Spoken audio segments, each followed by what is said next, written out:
E a nossa conversa política hoje é com o deputado estadual Arilson Chiorato, ele é do PT e foi uma das pessoas, um dos parlamentares paranaenses que conseguiu debater um pouco esse pacotão que o governador Radinho Júnior colocou na Assembleia em regime de urgência, e esse pacotão vai pesar muito, mas muito no bolso de todos os contribuintes. Só para você ter uma ideia, esse pacotão ele diz mais ou menos o seguinte, que aumentou o valor do ICMS, criou 9 secretarias, 493 cargos comissionados, que para quem, cá entre nós, né, para quem não tem dinheiro para arrumar estrada, criar 9 secretarias e mais cargos comissionados nesse volume é de uma incoerência atroz. E também liberou a Copel para ser privatizada. Deputado, por que não houve realmente uma discussão um pouco mais ampla sobre isso na Assembleia, envolvendo as entidades, em especial o resto do Paraná? Cláudio, primeiro, obrigado pela oportunidade, parabéns aí pelo teu trabalho, eu te acompanho. A todos que estão aqui no Paçoca com Cebola, o governador usa uma tática, né, de usar regime de urgência nas principais pautas polêmicas que vêm para casa. Foi assim com a Copel, é assim com o pacote de aumento do ICMS, seja da alíquota base de 18 para 19, seja da alíquota dos refrigerantes e bebidas não alcoólicas, que subiram de 16 para 25 no início, agora fechou com 20, e assim com a PEC, que está em tramitação lá na casa, e também com a criação dos cargos. É uma tática para não ter diálogo. Do dia que o projeto de lei que autorizava a venda da Copel entrou na casa, na terça-feira passada, para essa terça, ele foi sancionado. 7 dias de entrar na casa a tramitar. Então, assim, é uma falta de audiência pública, uma falta de debate com a população, até porque é uma falta de compromisso com o governador do estado com tudo isso. Ele não colocou isso no seu programa eleitoral, no seu programa de governo, e nem na LDO e no PPA, nada disso. Ele mudou, literalmente, o que ele vinha colocando de Paraná na última semana e fez esse pacotão de maldades. Não é uma incoerência, por exemplo, um dos argumentos que o governador usou é que falta recursos para infraestrutura. Isso em decorrência da redução, né, dos impostos em cima de combustíveis, lá que o governo Bolsonaro fez de tudo aí para dar uma amenizada nesse final de reta aí, até para poder angariar votos, não deu muito resultado, pelo que dizem as urnas, né? E ele tentou jogar isso no colo só do agronegócio. O agronegócio arrepiou, disse que, opa, peraí, aqui não. E aí ele acabou virando de uma outra forma e colocando isso no ICMS. Só para ter uma ideia, para quem está nos vendo aqui, o Paraná hoje tem o segundo, com essa alteração, vai ter o segundo maior ICMS do Brasil. O maior hoje é do Rio de Janeiro, com 20%. O Paraná vai a 19%. O senhor acha que era realmente necessário? Porque a gente tem a questão do pedágio, né? Porque, por Sim. exemplo, infraestrutura, que ele disse que estava precisando de dinheiro. O pedágio, as concessionárias tinham essa obrigação. Nem se cobrou e nem se fez um novo pedágio com uma fórmula, digamos, mais coerente e menos onerosa, né, para as empresas e para o cidadão comum. É coerente essa discussão, esse argumento que ele está usando, deputado? Veja bem, acho que a principal pauta que a gente tem que entender é perguntar assim, primeira, como estão as finanças do Estado? As prestações de contas feitas na Assembleia e os discursos que o governador fazia é que o Paraná tinha a melhor saúde financeira do Brasil. O Paraná estava em dia, que não devia e que tinha dinheiro em caixa. E que, feito, inclusive, do roupante de enxugar a máquina que o governador fez ao longo do tempo, dos 3 anos. E que o Paraná era pujante, etc. Passou a eleição, muda o discurso. A gente precisa arrecadar porque houve a questão do pedágio tendo embora, se investir em estrutura, e também porque a gente perdeu dinheiro com o ICMS do combustível. O que é verdade, mas o Ratinho Júnior apoiou o ICMS do combustível. Foi o Sim. governador que esteve junto com o Bolsonaro falando que tinha que ser feito. Então, é um descompasso entre o discurso e a prática. Aí, no segundo momento, vem a questão do pedágio. Veja bem, o pedágio faz 1 ano que está sem nas rodovias. Mas o estado do Paraná, Malemar está dando manutenção nas rodovias, serviço Sim. de ambulância, serviço, então ele não está gastando tanto quanto as pedagiadoras gastavam. E há um compromisso tácito dele, inclusive, com o governo Bolsonaro, o qual ele é aliado, inclusive, de churrasquinho em casa, de tocar as rodovias federais e estaduais, até que pudesse um novo pedágio. Lembrar também, Cláudio, que só não tem pedágio não é pela falta de vontade política do governador, é porque a Assembleia e a sociedade gritaram e foram para cima dizendo, olha, esse modelo caro nós não queremos, pode deixar outro, Sim. que esse com 15 novas praças a mais, que vai de 27 para 42, com parque de rodagem de 2.200 para 3.300 quilômetros, e com 35 anos de contrato no lugar de 24, e com uma tarifa que vai ficar mais cara do que estava a partir do 5º ano, nós não queremos. Então, colocado isso, vamos chegar na realidade que a gente tem hoje. A gente tem um estado em que o governo criou um imposto para se cobrar do agronegócio, para se criar um fundo de desenvolvimento de infraestrutura. O agronegócio gritou, o ratinho correu, né? Recuou. Mas ele persistiu no aumento da alíquota modal de 18 para 19, o que causa um transtorno imenso na economia. A gente vinha, Cláudio, perdendo empresas aqui na área têxtil para Santa Catarina por causa da legislação de CMS. Na área de estofados, de produção de sofá e coisas do tipo, o interior de São Paulo. Empresas de alto consumo de energia elétrica para o Paraguai, por conta da tarifação de energia. Então, nós estávamos tendo um momento já de desindustrialização do Paraná. Aí vem o ratinho e aumenta a alíquota de CMS, o que pode, lá na frente, aumentar a saída de empresas aqui do Paraná. Especialmente algumas que ele mexeu mais profundamente, como o setor de bebidas não alcoólicas, que ele aumentou. Nós temos uma cadeia produtiva grande. Nesse eixo que a gente está, eu estou falando aqui de Apucarana, capital do boné do Brasil, inclusive, que é afetada pela política de CMS do ratinho. Sim. Né?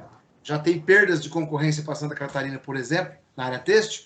Nessa região que nós estamos, Maringá, Apucarana, Londrina, há uma grande produção de bebidas. Sim. Né? O Paraná é responsável por 8 mil empregos diretos e 5 mil indiretos. E o ratinho não fez essa conta econômica. Então, nesse primeiro momento, a gente pode afetar o emprego e prejudicar lá na frente.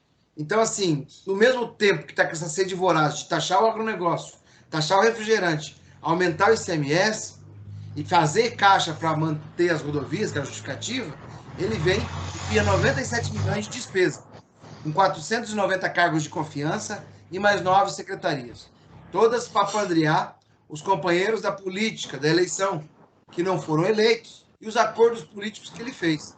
Por isso, essa ampla maioria de votação na Assembleia que a gente tem lá, onde a gente consegue ter 13, 15, 12 votos na oposição no máximo, para tentar barrar essas aberrações. Então, é um descompasso muito grande entre o que é colocado e o que é realizado. A propaganda diz uma coisa, a ação diz outra. As contas expostas dizem uma coisa e a justificativa no projeto de lei diz outra. Então, é um descompasso, é um governo da contradição, é um governo de aparência e não de essência. Até porque ele não pode dizer que ele pegou um governo destruído, né? Porque é dele, né, o governo, né? Justamente. Primeiro que assim, o governo que antecedeu ele foi o do Beto Richa. Sim. No segundo mandato do Beto Richa, o Beto Richa trouxe um secretário de Fazenda chamado Mauro Ricardo, que produziu uma reforma tributária e financeira no estado muito grande. Deixou o caixa robusto. A Cida Borghetti assumiu os 6 meses finais e deixou dinheiro em caixa para o Ratinho. E o Ratinho era secretário desse governo do Beto Richa. Exato. Então ele participou do governo anterior e participou do começo do herdado da parte boa, que era o recurso em conta ainda. Então, se alguém quebrou o Paraná, foi o governador Ratinho Júnior. Hoje. Eu não sou aliado do Beto Richa, não estou aqui para defender ele. Longe disso, eu presido o PT, nós fomos adversários dele a vida toda, e meu candidato foi o Roberto Requião, que foi o governador que antecedeu o Beto Richa. O que eu estou dizendo é a verdade. O Richa deixou ainda dele e a Cida dinheiro em caixa no Paraná. O Ratinho gastou aquele dinheiro, e pelo que ele está falando para os 4 cantos, ele gastou mais ainda, e agora o Estado está numa situação calamitosa que está aumentando a alíquota, que vai penalizar o povo. E assim, Cláudio, tem impacto no quem consome. Nosso remédio fica mais caro, que vai pagar você para ir na farmácia. A nossa camiseta vai ficar mais cara, quem vai lá comprar vai ficar mais caro. O boné vai ficar mais caro, quem vai pagar, quem vai comprar o boné. Por conta é o consumidor. O produtor sofre um pouco, mas ele transfere o custo para o produto. Exatamente. E quem compra tem esse perco todo. E engraçado, Ele não deu database esse ano, alegando que não tinha condições financeiras para os servidores, né? Que ele não tinha dinheiro para fazer essa mudança. E aí vem, o database daria em torno de 37 milhões em 3 vezes, né? Que daria 97, e numa canetada só ele gasta o 97 com cargo de confiança contratado agora. Então é muita contradição. Me diga uma coisa, não há uma possibilidade, por que o governo, eu não sei se por falta de vontade, por que nunca se pensa em estruturar ou reestruturar a administração para reduzir custo? E sempre que se houve reestruturação é para aumentar custo. Não há uma conversa com o governo para falar, peraí, não pode ser casa de mãe Joana, tem que ter um cuidado. Cláudio, infelizmente, ele não dialoga para fora. O governo dele está limitado aos amigos que ele tem e ao pessoal do Palácio. Quando vieram esses projetos para a Assembleia, eu não vou citar nomes, mas muitos mas deputados... pode citar, não tem problema não. Mas muitos deputados da base que eu converso, que eu tenho relação, ninguém sabia dos projetos. Então é uma coisa que não é conversada nem com a própria base política. Quando o agronegócio vem firme, você vê o Age Meneghetti, presidente da FEP, fazer uma nota dura e um depoimento muito firme, e alega que o governo não consultou com eles. Fizeram a base política, inclusive, do governador, né? Tiveram com o governador na campanha. Então, assim, não há uma conversação. Então, é um governo isolado na forma de pensar o Paraná, na forma de construir as coisas. Por isso, esse confronto, né? A hora que ele sai do ambiente do Palácio do Iguaçu, começa a ter os confrontos. Eu vejo, assim, que ele está hoje numa situação política delicada. Parece brincadeira. Se reelegeu com quase 70% dos votos, mas ele perdeu importantes aliados políticos dele após esses pacotes de maldades. E não parou por aí, Cláudio. Chegaram ontem na Assembleia 7 projetos. 3 que têm de relação direta com a saúde, que privatiza o Hospital de Telêmaco Borba, o Hospital de Ivaiporã e o Hospital de Guarapuava. Outros mexem na gestão dos hospitais universitários.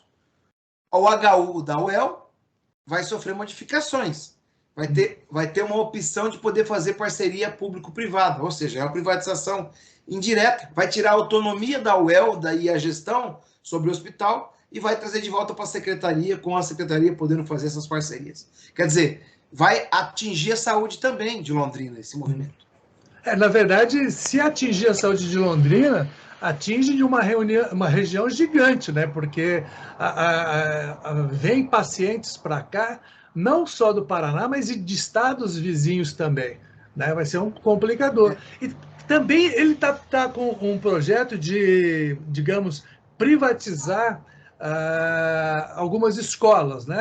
A direção de algumas escolas. Isso. O que vocês estão pensando sobre isso? Vocês acham que é uma boa solução privatizar escolas estaduais? Não é, até porque o projeto que vem, ele é um projeto sem detalhes, sem números suficientes, sem material suficiente para você analisar. Ele privatiza a escola por uma opção política. Não existe assim olha, aqui tecnicamente caiu o IDEB, aqui está tendo prejuízo financeiro, aqui os alunos não estão comparecendo, nós precisamos privatizar por causa... Não existe uma justificativa pontual para isso. O que existe é uma vontade política do governador em fazer isso. Então, o projeto que vem para a Assembleia, ele vem, inclusive, faltando subsídios, informações, para a gente fazer a avaliação política. Todo projeto que vem lá, além de vir no regime de urgência, está vindo sem as condições para ser apreciado. Então, o governador está privatizando a escola porque ele é um governador de privatização. Olha, Cláudio, na educação tem a privatização da escola, tem a privatização do serviço do professor, tem a privatização do serviço de teleaulas, tem a privatização de atividades auxiliares. Na saúde, tem a privatização dos hospitais, esses que eu falei agora, tem a privatização branda de hospitais universitários, e aqui nós temos os 2 maiores do Paraná, que é o da UEL e o da UEM, em jogo, como você colocou, vai privatizar a saúde de mais de 200 cidades, que os 2 juntos atendem mais de 200 cidades, metade do Paraná. Então, assim, é um governo que agora está privatizando a segurança pública, na questão do agente penitenciário, tem um projeto lá também, terceirizando, né, a guarda em presídios e alguns serviços relacionados que teriam que ter papel de polícia, né, poder de polícia para isso. Então é um governo que optou em enxugar o Estado nos cargos de carreira, acabando com a estabilidade e acabando com o trabalho no médio e longo prazo, mas resolveu inchar o Estado em cargo político. Se você pega os 490 cargos agora, com as contratações que o Ratinho fez do dia 1º que ele assumiu até hoje, vamos ter aí quase 2.000 cargos de confiança ou mais colocados, aparelhados no Estado, por políticos, por pessoas que já foram políticas em outros locais. Ele fez um inchamento da máquina política e o enxugamento da máquina executiva, daqueles que são de carreira, que trabalham no dia a dia do Estado. Sim. Agora, na próxima legislatura, aumentaram aumentou o número, na verdade, de deputados, inclusive do PT, né, na Assembleia. Haverá uma base um pouco mais forte de oposição? E outra coisa, é possível se fazer oposição e se mudar alguma coisa numa situação dessa? Veja bem, Cláudio, a oposição nós vemos fazendo em 2014, quando nós elegemos em 4, ao longo de 14 para cá ganhamos mais 2, né, companheiros, e agora a gente vai para uma oposição com 8, né, com 7 do PT e 1 do PDT. Mas nesse meio caminho, vai ter lá o PSDB, que será a oposição, está sinalizado pela Cristina Silvestre, pela Mabel Canto, né? Tem outros deputados que entraram, eu estou confiante que a gente vai saltar dos atuais 7 deputados para no mínimo 15 na oposição. Mais 3 será 18, é 1/3. Aí o governador começa a ter problema, porque tem que ter maioria absoluta em algumas votações, 18 já não dá maioria absoluta. 18 certo. Também da criação de projetos, da criação de PECs. Então a gente começa a ter um outro ambiente dentro da Assembleia. E eu acredito também, com o governo dele indo mal, porque o governo primeiro já não foi muito bom. E o segundo, com esse desmante todo, ele deve perder aliados. Então, a base de oposição deve aumentar, e com isso a gente tenha mais voz, mais eco. Não sei se é o suficiente para barrar essas coisas insanas como está acontecendo agora, mas eu acho que nós vamos ter mais possibilidade de fazer o confronto político e travar a ganância do Ratinho. Você acha que, com relação a esse pacotaço que foi apresentado e foi votado, já está totalmente sacramentado ou ainda há alguma possibilidade de mudança? Há coisas ainda que a gente vai recorrer juridicamente. Por exemplo, quanto à questão da Copel, se você me permite falar, claro. A Copel teve problemas nos procedimentos adotados para fazer a venda, não foi comunicado o BNDES, que é o segundo maior acionista, que com a lei aprovada deixa de ter 12,5% das ações e passa até 10%, é uma redução. Há uma desconfiança, há um rumor muito grande que está tendo uma negociação de uma provável ação do Itaú, quando era do Banestado, em ações, numa dação de pagamento de ações da Copel para o Itaú, com isso o Itaú poderia se tornar um grande sócio da Copel. Não há consulta do governo do Paraná ao Ministério de Minas e Energias ou à ANEEL colocando a Copel à venda. Não há um informe à Bolsa de Valores desse processo, a não ser o fato relevante colocado na segunda-feira. O fato relevante é colocado na segunda. As ações aumentaram a venda na sexta, ou seja, houve vazamento de informação. A gente tem denúncia já no Conselho da Bolsa de Valores sobre isso. E aí tem todo um mecanismo feito de arranjo pelo governo do Estado que vai ser passível de ações. Nós já enfrentamos 3, né, na Bolsa de Valores, na CVM, no Tribunal de Contas do Estado, e um mandado de segurança. Tem uma ação popular, tem um comunicado ao Ministério Público Federal e terá um ao Tribunal de Contas da União, né? E eu estou politicamente conversando com o governo de transição, avisando que existem procedimentos que estão em transição, é um decreto que regula a transição no Brasil, que outorga vendas de bens públicos do patrimônio da União, não podem ocorrer. A Copel, embora seja paranaense, ela tem sócios da União. O BNDES Par tem 12,1%, e a Eletrosul tem 1,5%.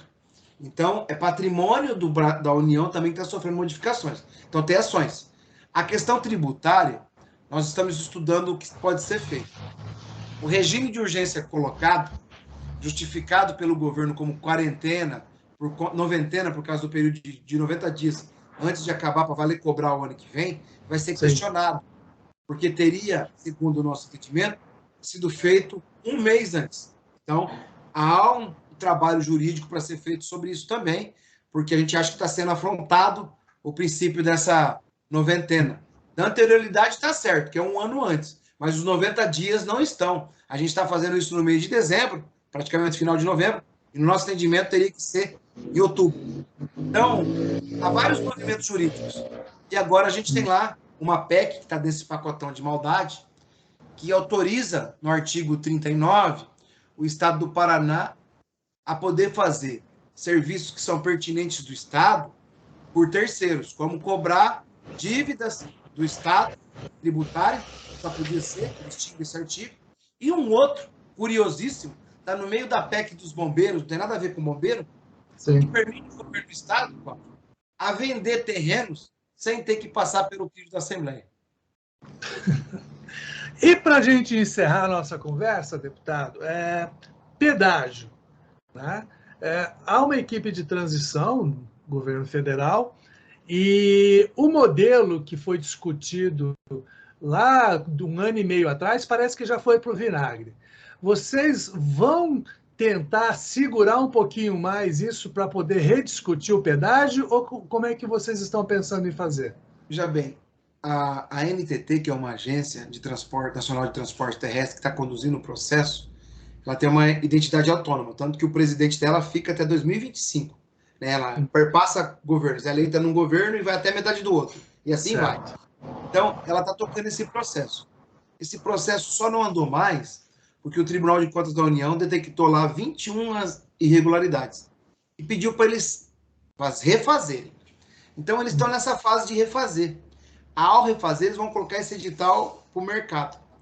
O novo governo tem uma equipe de transição. Eu participo, inclusive, da equipe de transição de infraestrutura, sou membro dela.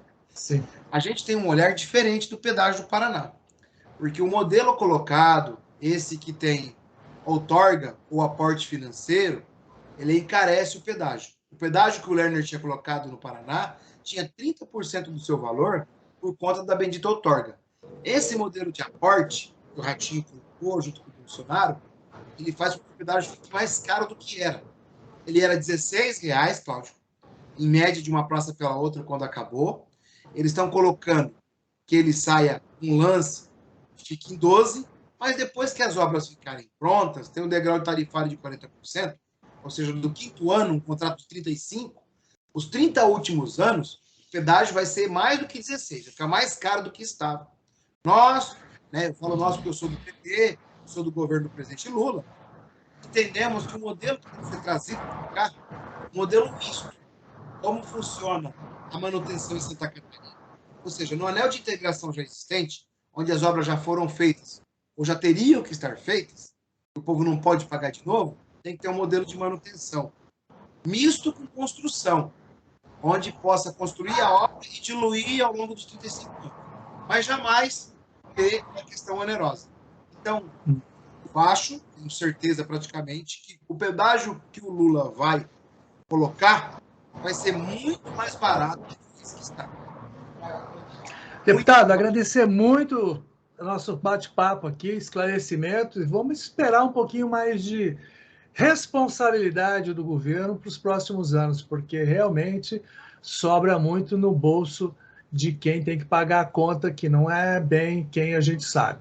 Sempre cai no consumidor, cai no eleitor, cai no cidadão comum.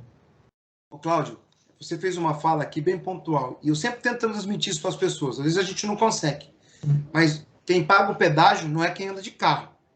Exatamente. É todo mundo. Todo mundo que tem as coisas que passam em cima da rodovia. O arroz paga pedágio, o remédio paga pedágio, a camiseta paga pedágio. Quem paga o ICMS é quem comprou a camiseta, quem comprou o arroz, quem comprou o remédio. E assim vai. Quem paga é o povo, sempre. Sim. Valeu, deputado. Muito obrigado pelos esclarecimentos. Até a próxima. Cláudio, e parabéns pelo teu trabalho aí, viu? Prazer. Opa, obrigado. E aproveitando, se você ainda não se inscreveu no canal, inscreva-se no nosso canal, compartilhe. E se você não gostou, compartilhe com os inimigos, que também vale muito. Isso aí. Um abraço. Um abraço.